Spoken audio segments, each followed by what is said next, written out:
Assalamualaikum warahmatullahi wabarakatuh. Selamat datang kembali teman-teman di channel Problem Catur. Semoga kita semua diberikan kesehatan dan rizki yang melimpah oleh Allah Subhanahu wa taala. Amin. Partai ini dimainkan oleh Ali Reza Firozah melawan Anis Giri di Chessbrah Championship 2020. Dimulai dari E4, C5, kuda F3 dan D6. Dilanjutkan dengan kuda C3 dan kuda ke F6 dijawab oleh Anis Giri. H3 dijawab oleh Firozah dan kuda ke C6. D4, C kali D4 dan kuda kali D4. E5 dilanjutkan dengan kuda ke F3. Terbentuk di sini pembukaan Sicilian varian modern, teman-teman. Dilanjutkan dengan gajah ke E7 oleh Anis Giri, gajah ke C4. Gajah ke E6 mengajak peraduan di sini, dan di sini gajah ke B3, teman-teman. Di posisi ini dari Anis Giri langsung rokade pendek, dan Ali Reza juga rokade pendek. Benteng ke C8 dilanjutkan dengan gajah ke E3. A6, di sini ada peluang untuk putih sebenarnya, teman-teman, untuk masuk kuda ke D5, tapi itu tidak dilakukan oleh Ali Reza. Dia melangkahkan menteri ke E2, teman-teman. Dan dilanjutkan dengan kuda ke A5 untuk mengancam gajah di sini. Dijawab dengan benteng F ke D1. Adalah target ketika tidak dipukul gajah ini yang di B3 menaikkan kuda ke D5 nantinya. Tapi Anis Giri langsung memukul gajah yang di B3 dengan kuda C kali B3, dilanjutkan dengan menteri ke E8. Dia tahu bahwa akan ditempati kuda di D5 dan terjadi peraduan. Kuda ke E1 dilanjutkan dengan H6.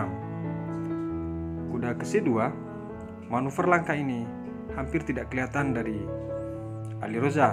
Akan menempatkan kudanya nanti dan disusul dengan benteng di C1.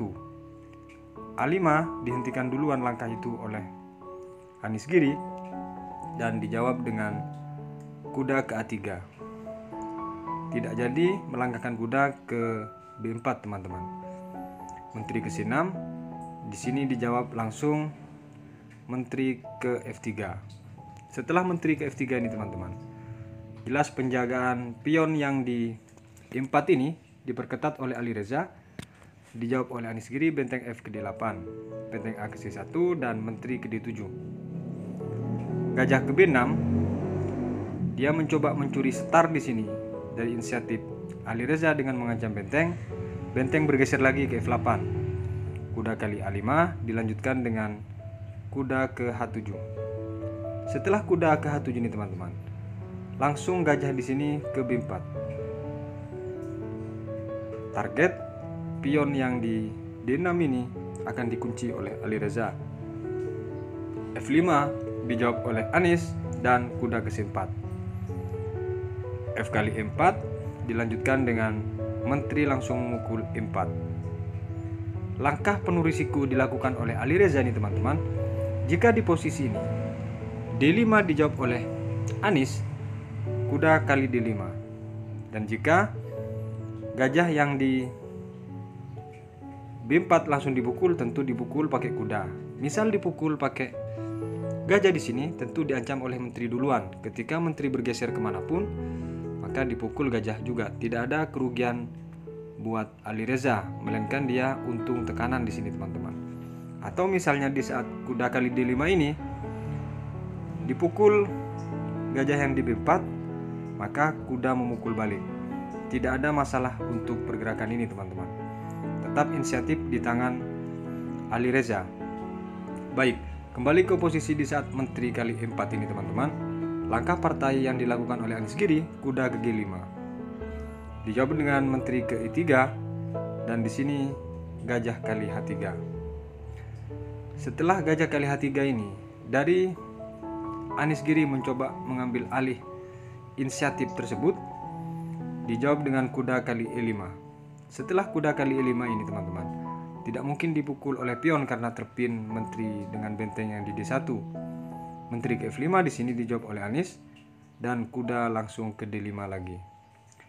Setelah kuda ke D5, di sini teman-teman, jika kuda ini dipukul oleh pion, maka yang terjadi kuda kali E7 sekaligus cek. Jelas kemanapun lari raja, tergarpu menteri yang di F5. Jelas di sini mutlak kemenangan untuk Alireza, bukan? Kembali ke posisi di saat kuda D5 ini, langkah partai benteng C ke E8 dilakukan oleh Anies. Dan dijawab dengan kuda tetap cek yang di E7, gajah itu dimakan. Benteng kali E7 di sini dan gajah kali D6. Sekarang posisi gajah kali D6 ini mutlak dan di partai teman-teman. Dari Anies Giri di posisi ini menyerah. Kok menyerah? Kan itu pertanyaannya. Kan ini secara buah masih imbang, dari hitam hanya kalah pion teman-teman. Tapi di permainan akhir kalah pion 2 ini sangat memungkinkan untuk dijamin kalah. Baik, kita analisa. Jika di posisi ini langkah terbaik adalah benteng ke E8 misalnya, akan dipukul benteng di F8. Benteng kali E5 dan di sini menteri ke G3 teman-teman. Jelas di sini sekilas imbang, tapi jika gajah yang di F8 dipukul, maka dia akan memukul juga gajah yang di H3. Kalaupun cek, tentu cukup digeser ke G2, ini sudah aman. Kembali ke posisi di saat gajah kali D6 ini, kemungkinan yang kedua teman-teman. Langkah terbaiknya adalah benteng ke E6, maka yang terjadi tetap dipukul. Benteng kali E5 langkah terbaik, menteri ke G3 dan raja kali F8. Di sini kasusnya agak sedikit berbeda. Setelah dipukul gajah yang di H3, misal di sini memukul dengan kuda sekaligus cek, maka raja ke F1 dan ini sangat aman teman-teman. Walaupun kuda ini ke G5 lagi teman-teman, benteng langsung ke D8 cek dan raja ke F7, menteri ke D3 dan kuda ke E4. Langkah terbaik ini dilakukan akan dipaksa peraduan di sini cek. Ketika dipukul jelas unggul kualitas. Namun jika tidak dipukul, misalnya raja ke G6, maka di sini dipukul oleh Alireza atau putih teman-teman. Jika kemungkinan itu terjadi, saling memukul pun cukup digeser dengan benteng C2 untuk melindungi pion yang di F2. Ini sudah cukup. Baik. Begitu analisa teman-teman di saat posisi gajah kali pion yang di D6. Kenapa Anies Giri menyerah? Itulah alasannya. Semoga bermanfaat. Sampai berjumpa di video berikutnya. Wassalamualaikum warahmatullahi wabarakatuh.